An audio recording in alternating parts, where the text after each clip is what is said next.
633 centimeters in feet? First of all, we need to know the value of 1 centimeter in feet.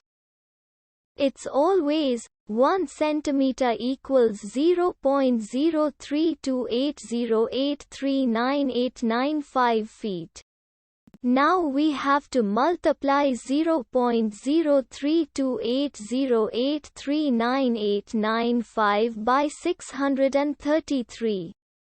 Therefore, 633 centimeters times 0.03280839895 feet equals 20.767716533535 feet.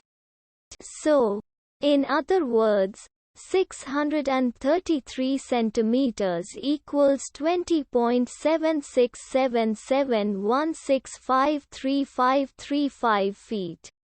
We hope you have enjoyed this video. Please like and subscribe to our channel for more videos like this.